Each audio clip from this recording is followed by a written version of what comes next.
more Red Bots' Red Let's Play, and one thing that has been on my mind very recently is the Roald Dahl book turned movie twice, Charlie and the Chocolate Factory. You know, the one where a little kid in poverty, he finds a lucky ticket and which would lead to him becoming successful beyond his wildest dreams. Well, I've been going nuts over just how much time has passed. That's when I came to find out that I could trace back all the most important moments stated in the first book. Because any piece of information that we learn through the second book, like Charlie and the Great Glass Elevator,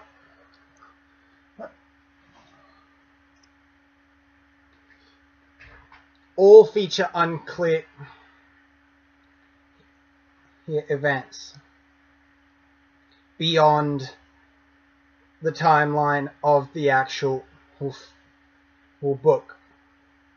Despite that, I have taken notes of every important event with a date to tie to it. How I was able to work out the dates was from the date of the tour of the Wonka factory, which on the golden tickets it is said to be February the 1st. But we also know what year it is thanks to Grandpa Joe in the second book. The only thing important to the timeline that he states is that the year is 1972.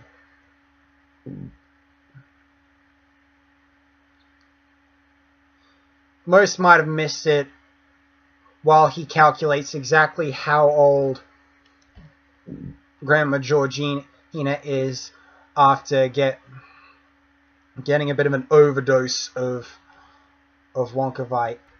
So a rule I've set myself for any unclear dates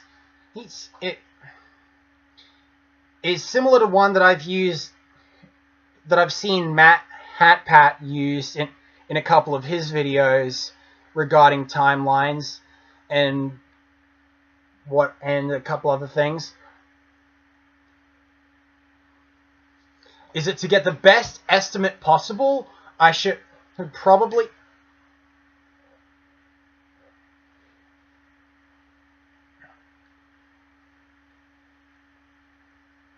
go for the lowest value that I possibly can.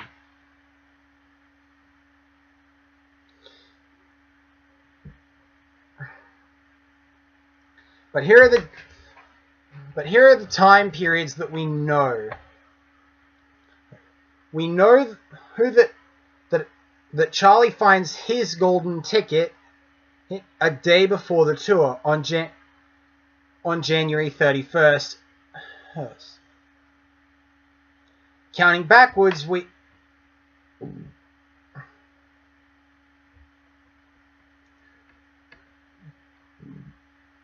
have months of intermission in which the Bucket family he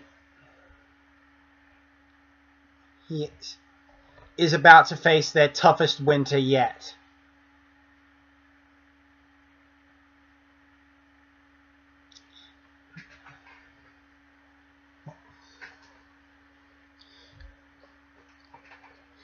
It starts at the end, around the middle of October, but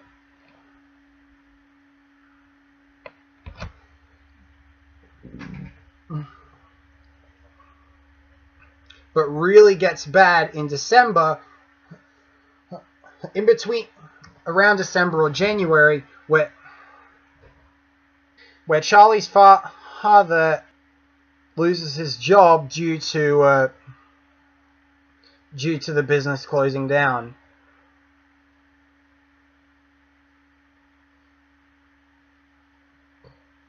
We know that this happened in around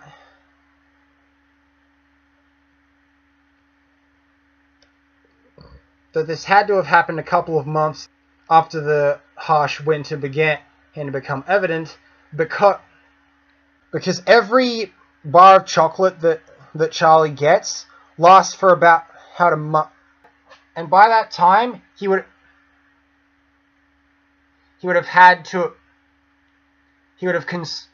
have long since nibbled away at the chocolate bar he had gotten for his birthday, and for the one more fling taken by Grandpa Joe with his secret hoard.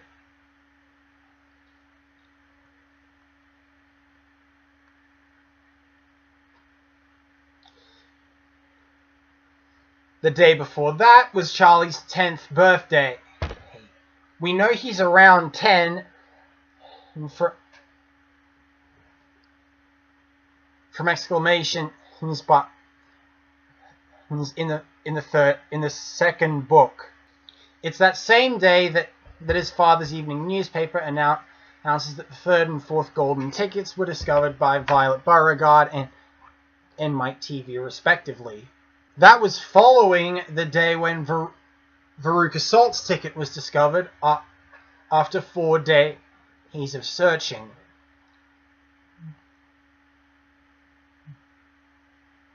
We have to assume that there's a reasonable amount of time between when she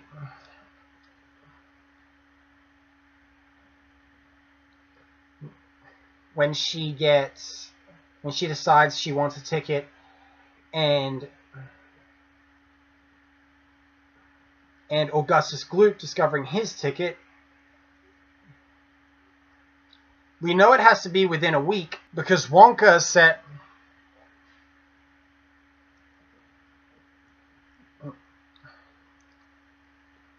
announces the tickets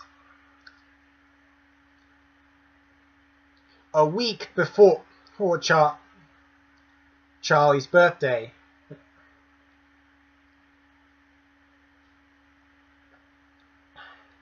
We'll have to assume that was on the nose and that it was specifically a week before.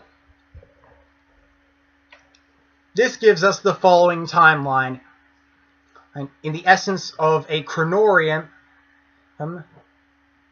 from Call of Duty Zombies.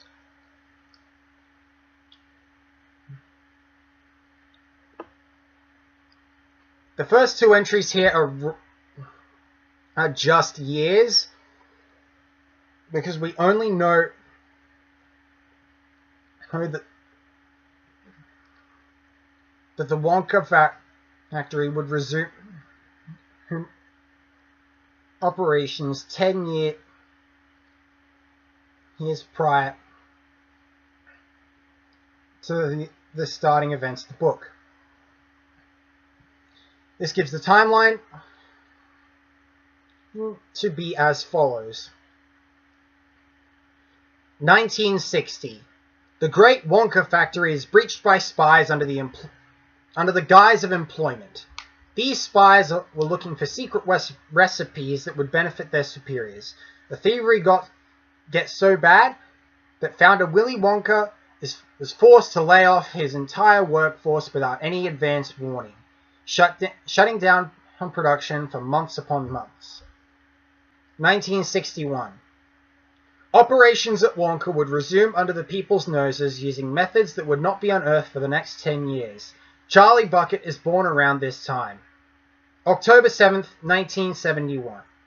Wonka announces that 5 golden tickets granting access to an exclusive tour of his facilities have been hidden within seemingly ordinary versions of his chocolate bar products. Sales skyrocket.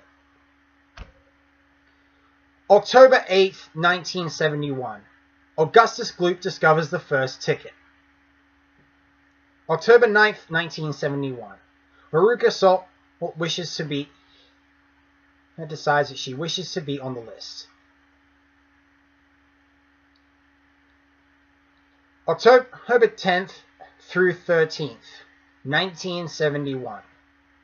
After 4 days of her doting father searching for Wonka bars and hiring the workforce of his peanut business to unwrap those he acquires, Veruca's ticket is discovered and left in her possession until the tour begins.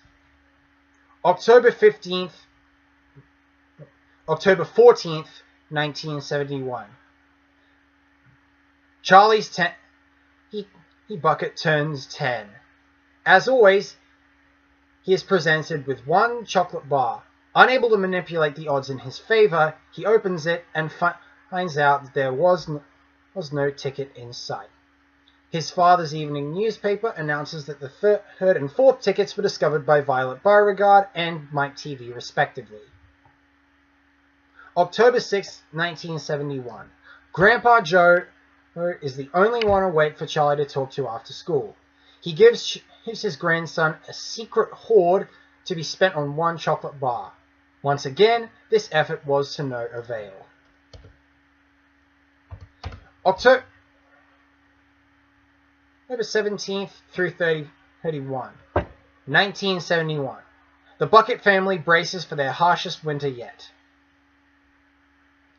December 1971 or January 1972. The local toothpaste factory closes down and lays off its workforce.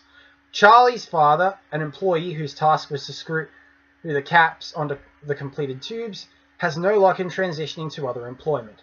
The Bucket situation becomes desperate. January 31st, 1972. After having to endure a cruel weather, Charlie finds the finances necessary to pay for at least 2 Wonka bars from a nearby convenience store. He discovers the final ticket within the second, but when he arrives home to verify that it was no forgery, he learns that the tour is the following day. Grandpa Joe volunteers to supervise Charlie. February 1st, 1972. Wonka welcomes the golden ticket holders and begins to host their tour. As they press on, all but Charlie succumb to their inner darknesses and give in to temptation. Augustus attempts to drink the contents of a chocolate river, only to fall in and find himself off in a pipe, transporting the chocolate water beneath him into places where it's needed. Violet Beauregard discovers a chewing gum meal and is turned into essentially a blueberry as a side effect of the dessert. Veruca attempts to acquire a squirrel, only be sent down a garbage chute by its pack. Mike realizes that a creation of Wonka's, codenamed Television Chocolate, is a flawed teleporter and uses it on himself, as Wonka had never previously risked a sentient being in testing. Charlie is then deemed worthy of a grand prize, the title of apprentice and eventual successor to Wonka. This leads into the events of the second book, when Charlie, Wonka, and Grandpa Joe all use the factory's great glass elevator to fetch the rest of the family. On their way back, they accidentally find themselves in orbit with a possibly American government-funded space hotel as a transport capsule makes its way towards it to provide a crew. Mistaken for hostile astronauts, they decide to explore the hotel all themselves. Once there, they discover who has been inhabiting it in humanity's place: the Vermicious Canids. They quickly race out, but find themselves pursued by one for an hour. Just before the end of that hour, they make their way all the way around on the Earth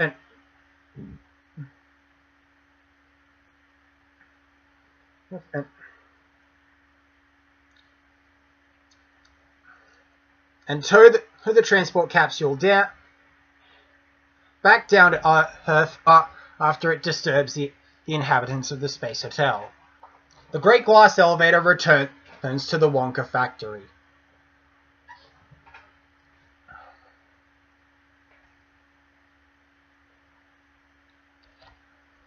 And that should be the entire timeline of the key events of both the Charlie books. Oops. I admit I may have gotten one or two of the dates wrong. Indeed, I know I was supposed to say October 15th after October 12th, because when Grandpa Joe made his secret hoard wager, it was supposed to be a day later.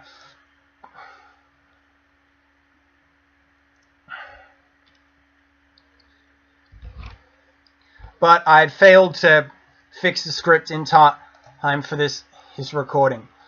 Either way, make sure to tell me in the comments below not just what you thought of it for this episode, but also if you think there are other timelines I should probably address. Yes, and also whether you agree or disagree with some of the dates that I have set.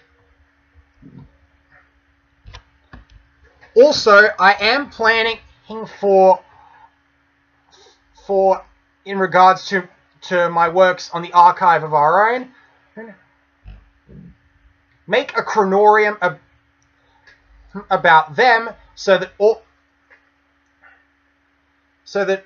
almost everything can be understood about influences that you're not familiar with if you're coming in from, like, say you recognize the Harry Potter stuff but not the Assassin's Creed stuff. That's fine. I plan to write a chronorium for that so that you'll understand it. And also, in the event that I want to introduce Call of Duty Zombies.